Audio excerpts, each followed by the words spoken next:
Hello health champions. Today we're going to talk about the top 10 common foods you're eating wrong. Now, these foods are probably going to be a bit different than what you might think. And if you stay with me to the end, you're going to understand what a huge difference it really can make to your health. Food number 10 is oats. And the biggest thing here is the glycemic index, which measures how quickly it raises your blood sugar. How quickly does it break down and turn into blood sugar? So the reference is glucose. We usually compare to glucose, and that has a standard number of 100, and then we compare other things to that. For example, white bread, which most people know is not a great food. It's highly processed, it's pure starch, it breaks down quickly, and it has a glycemic index of 70, which is sky high already. But if you look at what a lot of people are eating for oats, which is quick oats, they have a glycemic index of 83. So that's more glycemic index. It gets into your bloodstream faster even than white bread. On the other hand, if you were to eat something like steel-cut oats, that has a glycemic index of 42, so roughly half.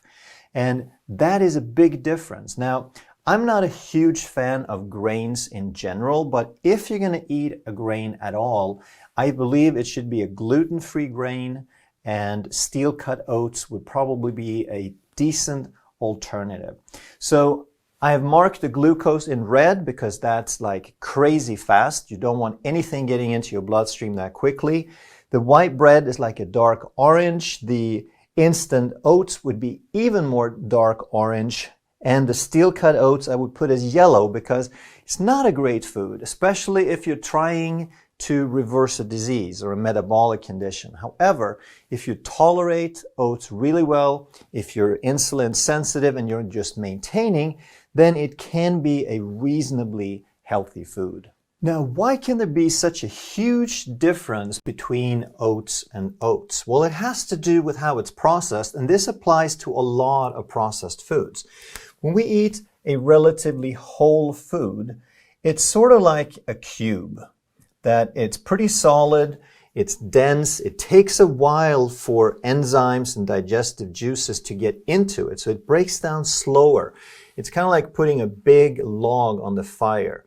It's dense, it's going to take a while. Whereas if we cut it up in pieces, so if we take a steel-cut oat and we roll it, now it's going to be much flatter, and they treat it with some heat and some moisture before they dry it out. So now it's much quicker for those enzymes to get into it. And if the steel-cut oat takes like 45 minutes to cook, the rolled oat takes like 4 or 5 minutes. And that also reflects in how quickly it digests in the body. Now the instant oat is going to be even less than that. So it's going to be just a sliver, and therefore it's going to cook in a minute and it's going to break down in seconds. And this principle applies basically to all processed food. It's the difference between fruit and fruit juice, for example, where they break down the cell walls. It's going to get into your bloodstream much faster. It's a completely different food now. Number 9 is lectins. So animals can defend themselves. They don't like to get eaten, so they can run really fast or they have claws and teeth to defend themselves. Plants don't have that, so they use chemical warfare. They have proteins that act as irritants that are very hard to digest, that can make animals that eat the plants sick. And some people react to these a whole lot more. For most people, it's not a big deal. For other people, it's life-changing. So one group of these is called nightshades, and that includes things like tomatoes and bell pepper and eggplant.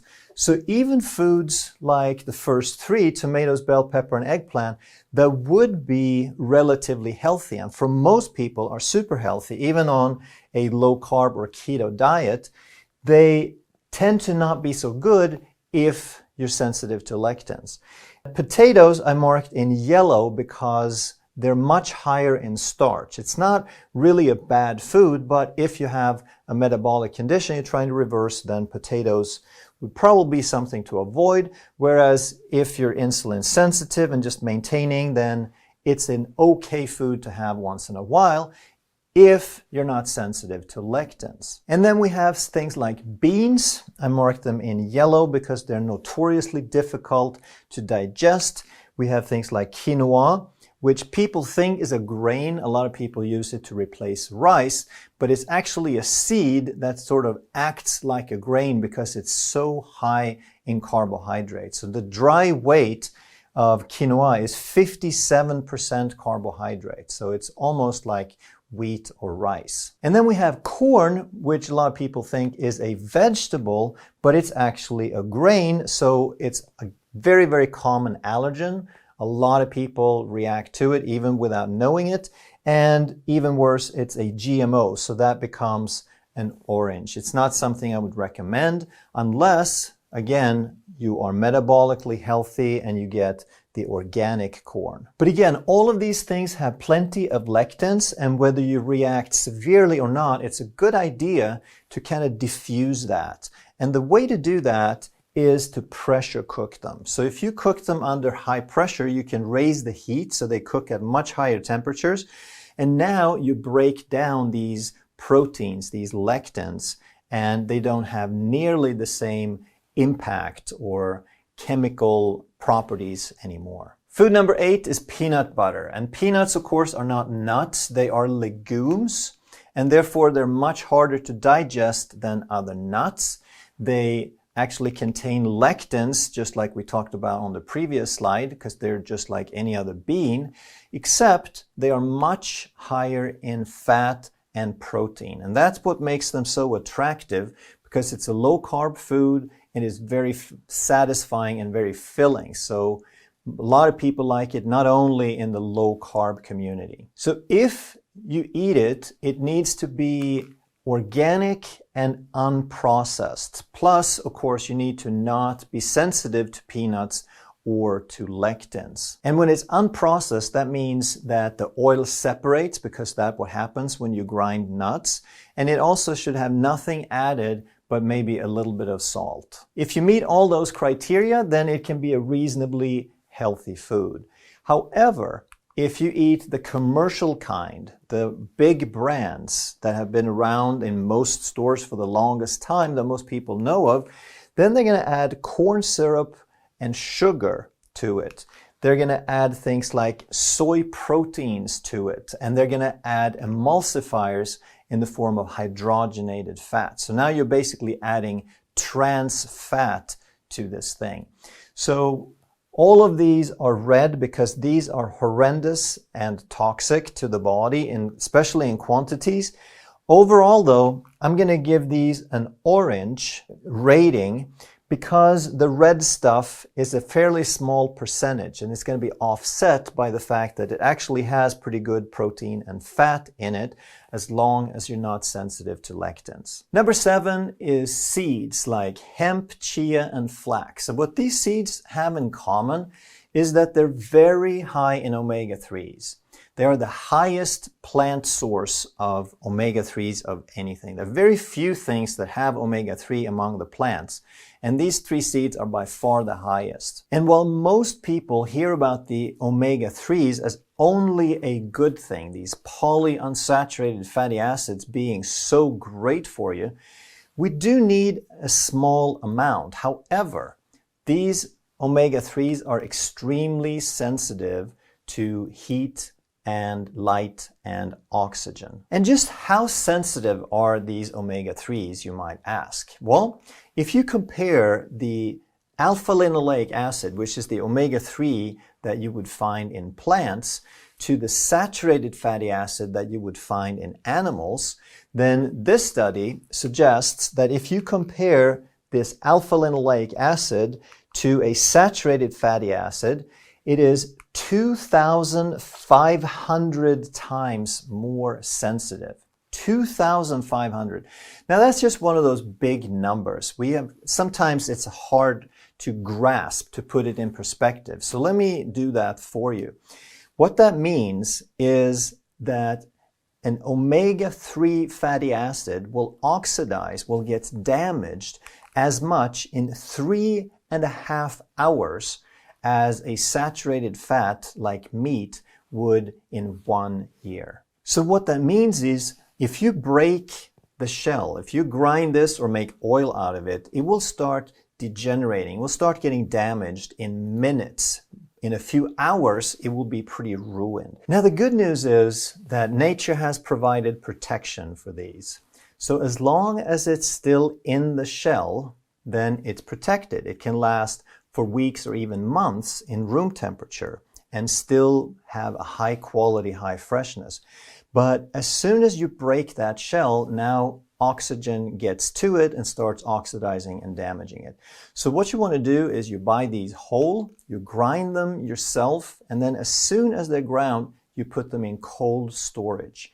So in the fridge, they'll probably last several days, maybe a couple of weeks. If you stick them in the freezer, they can last for months, even after you grind them. So if you do everything right, then you could get a healthy food. It would have a green rating, but depending on how much oxidation, how much heat and oxygen it's subjected to and how long, it could be yellow, could be orange, it could be red, which means a really bad food. So it could be great for you or it could be really harmful. Number 6 is nuts, and there's a lot of talk about how we should eat these nuts. Some say we should eat them raw or maybe soaking nuts, and some say that you can roast them or toast them or do pretty much what you want with them. So let's look at what actually happens to the fats in the nuts. So this goes back to the saturated versus unsaturated that we talked about. So if we have a fatty acid that is saturated, then it's going to be pretty much a straight line. And every place where there's a carbon molecule, there's going to be just a little bit of a turn, but it's going to be equally turning on both sides, so it ends up a straight molecule. That's a saturated fat. And it is very stable and non-reactive because there's very few points to attack this, to react with it. So a saturated fatty acid like this has 0 places where it's unsaturated, hence the name. A monounsaturated fatty acid has 1 place where it's unsaturated. That means that it has a double bond someplace in there.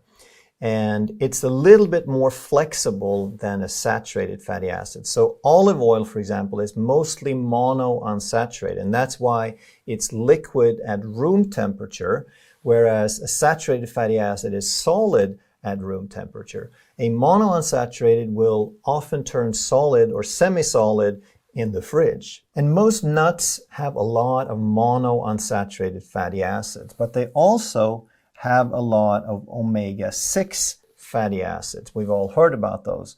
And they have 2 places where they're unsaturated. So they have 2 double bonds, and these are typically going to be liquid in the fridge as well. And then some nuts have a bit of omega-3s, and they have 3 double bonds. And these are going to be liquid even in the freezer for the most part.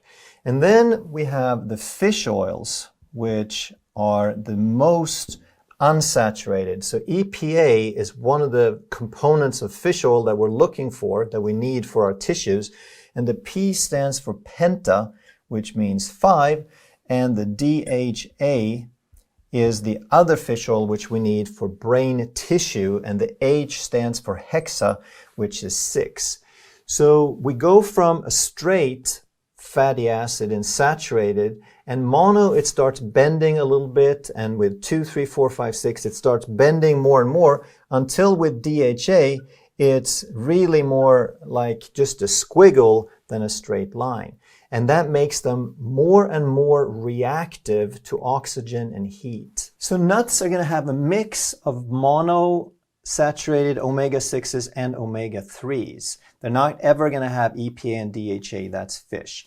So the only nut that has any significant amounts of omega-3 is walnut. That has about 10%. All other nuts are like 1 or 2% at the most. So what that means is you have to be much more careful in roasting walnuts than any other nut. What about omega-6s? Well, Walnuts are high in omega-6 as well, but virtually all nuts are high in omega-6s. So they're going to be moderately heat sensitive as well. Not as much as the walnut, but they're still going to be heat sensitive because the omega-6 is still very sensitive and very reactive. And it turns out that the only nut that doesn't really have omega-6 or omega-3 would be macadamia. So macadamia has mostly monounsaturated and some saturated fat in it. So that makes it perfect if you were going to roast it. Now, the more omega-3s they have, like a walnut, I would suggest that you don't roast it or toast it at all. And just like we talked about before, a lot of these nuts have lectins. They are plants. They don't necessarily want to get eaten. And the walnut has these anti-nutrients with phytates and enzyme inhibitors and lectins. So what you want to do then is you soak them. You soak them for about 12 to 24 hours, and this neutralizes a lot of these damaging substances. And now you have a really wet nut, and you want to dry it, but you want to dry it carefully. So you put it in a dehydrator, not in a hot oven. You can put it in the oven if you can change the setting low enough, and you want to keep it between 110 and 150 degrees Fahrenheit, which is about 45 to 65 degrees Celsius. And if you do it this way, you could do that with any nuts, but especially with walnuts. Then you're going to do away with the harmful substances. You're going to preserve all the good stuff in the nut, the protein, the minerals, the vitamins, the good fatty acids, and you're going to find yourself with a healthy food. You're going to find something that, even though it does have some omega-6s, it's not like the plant oils, the processed vegetable oils that you find in the store. These are going to be a very well-balanced food. And I wouldn't suggest that you overeat it to try to get all your calories or all your satisfaction from nuts, but it's a good snack. And also be very careful with what some people do is to roast them at high heat, because that would damage these nutrients and especially these fatty acids and turn it into something that could be quite harmful. Number 5 is mayo and dressing. And the first thing about this is that it's very high in omega-6s, but unlike the nuts that we just talked about, this is an isolated, concentrated form of omega-6. They don't have anything else in them. The nutrients are gone, the protein is gone, and it's a much higher dose of omega-6s that's not balanced. The next thing, though, is even worse, and that's how harshly processed they are. They're processed with high heat, high pressure, and then they start tasting terrible, so now they have to clean them. They deodorize them and degum them and treat them with all sorts of chemicals. So it has no similarity left to the seed or the nut that it was pressed from. And as a result, the fats in there are going to be oxidized, which is not a great thing. So if you had this once in a while, then it wouldn't be too terrible. So if you use it only occasionally, once a month, a tablespoon or two, then it's not going to kill you. It's not like sugar or eating donuts every day, but it's still not a great thing. So what's better is if you make your own. And now it all comes down to the quality of oil that you use. And here's the problem. The healthiest oil that you could probably use for this would be extra virgin olive oil, organic extra virgin olive oil. The problem now is this oil has such a strong taste that most people would try the mayo once and never again. So if you like mayo made from extra virgin olive oil, more power to you. But if you don't, then the next thing would be to use some other oil, but you need to make sure it's cold pressed so that you don't have any of the damage from the processing of the other oils. And here, what you could find would be things like a walnut oil or an avocado oil. But also keep in mind that these oils are also going to have some flavor to them.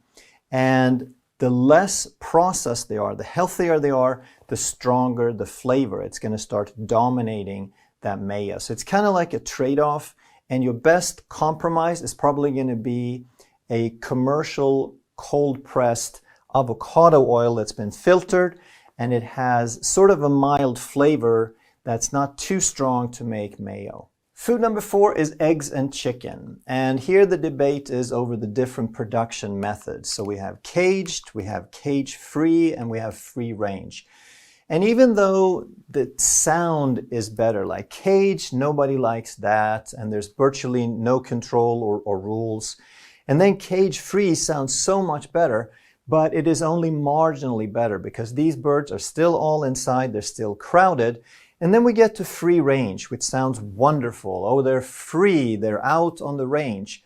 But that doesn't necessarily mean that. It means, for the most part, they're still inside, they're still crowded, but they have theoretical access to the outside. If they live in this huge barn with thousands of other birds, if there's a little door at the end with a little patch of grass outside and they have the option to go out, then technically they're free range. So it could be a good thing, but probably not. So the minimum standard I would go by is called pasture raised in the United States. I don't know what it's called in other countries, but it's basically a guarantee that these birds live outside for the most part. They have 108 square feet per bird.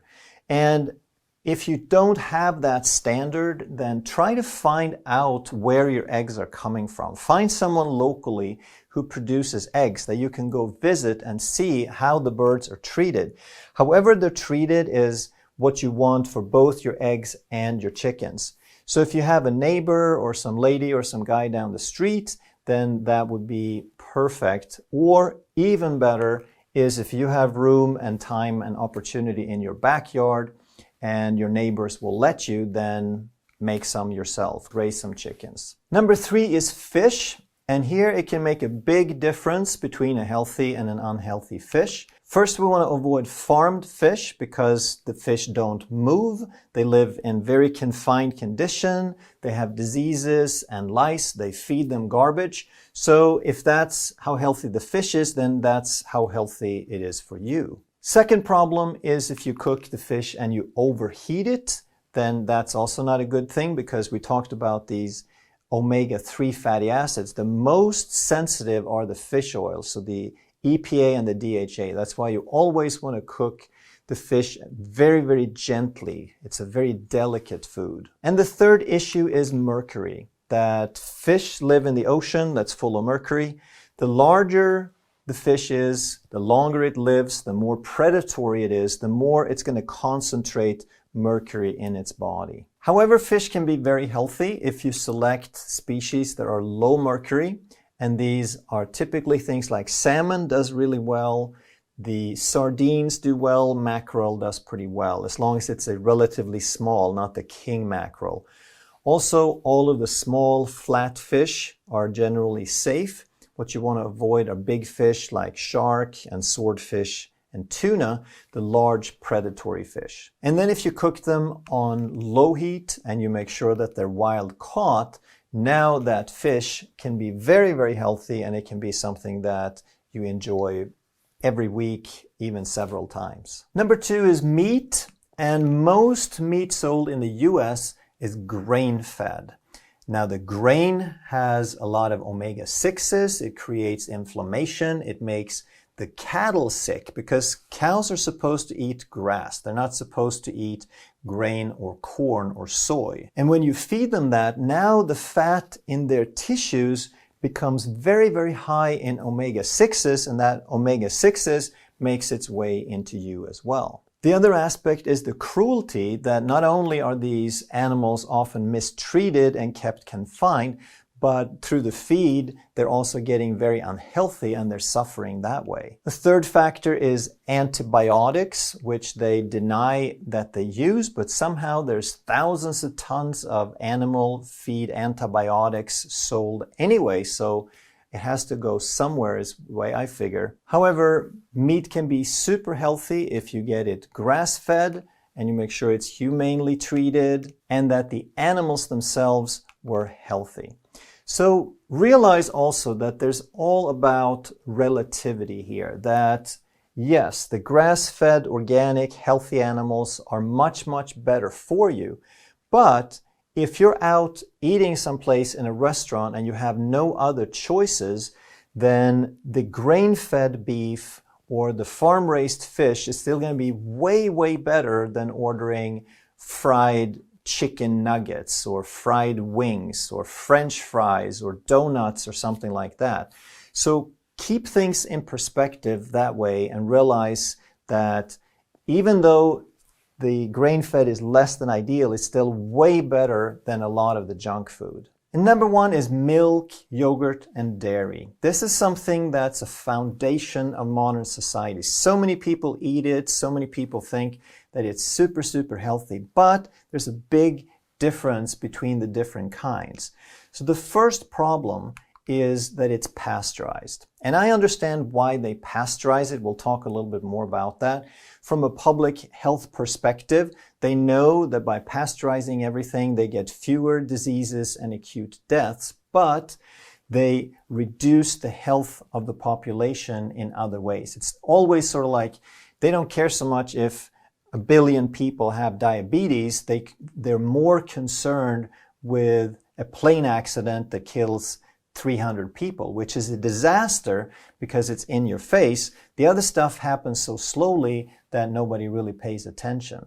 But through the pasteurization, the main thing that happens is that you destroy all the beneficial bacteria. So milk has lactobacillus. Lactic is milk. That's where the name comes from. And these are beneficial bacteria. They help you digest the lactose. They help you digest the milk. The other thing they destroy is enzymes, and these were also there to help you digest it. So raw milk is actually very well tolerated. And if you think about it, the calf always drinks raw milk from the mother cow. Human babies always drink raw milk from the mother. It's never pasteurized, and they always have these lactobacilli and the enzymes in them. But there's something you can do to restore the healthy qualities to this milk, and that is to turn it into yogurt or sour cream or kefir. So what that means is you restore the bacteria and the enzymes and the culture that was there. It's going to be a little different, but it's going to be similar and equally beneficial in many ways. So when they make yogurt, they first heat it so that they kill off all the pathogenic bacteria, because now they're going to culture bacteria. And then they add specific strains. Some of those could be lactobacillus, but they usually use a mix, a wide variety of bacteria in the same batch. And what these bacteria do is, first of all, they grow, they multiply, so they create this healthy culture, but they also consume the lactose, the sugar that you don't really want so much of necessarily, especially if you're trying to avoid sugar. Then you want as little lactose as possible. Plus, lactose is something a lot of people have difficulty digesting. So the more the bacteria can consume and reduce that lactose, the easier it is for you to tolerate it. And then by the time the culture is done, by the time this is nice and sour, now we have restored the culture and we've restored a lot of these benefits, and we could end up with a healthy yogurt. Now here's the thing to understand that most people don't realize. If the yogurt doesn't taste sour, it doesn't really have any bacteria in it, because in the process of culturing, like I said, the bacteria produce lactic acid or something sour, and they eat up the sugar. So the longer it goes, the better it is and the more sour it is. So now you could have a really healthy product, but if you don't let it run long enough, then you don't have enough bacteria and you still have too much sugar in there. Now, then it might be a yellow or an orange, but even worse is if they add a bunch of fruit and a bunch of sugar or a bunch of chemicals like artificial sweeteners. Now you're dealing with something that's truly harmful to you. And if they load up one of these sugar bombs, which is all they really advertise, then it's going to have so much sugar, it's going to more than negate any benefit that you might get from it being yogurt. Now, in some places like where I live, you can actually buy raw milk for pets. It's sold only to be given to your pets. So you can give it to your cat or your dog. So sometimes I buy a couple of gallons of this for my cat. But then when I get the milk home, I realize I don't have a cat. Maybe one of these days I'll remember to buy a cat. If you enjoyed this video, you're going to love that one. And if you truly want to master health by understanding how the body really works, make sure you subscribe, hit that bell, and turn on all the notifications so you never miss a life-saving video.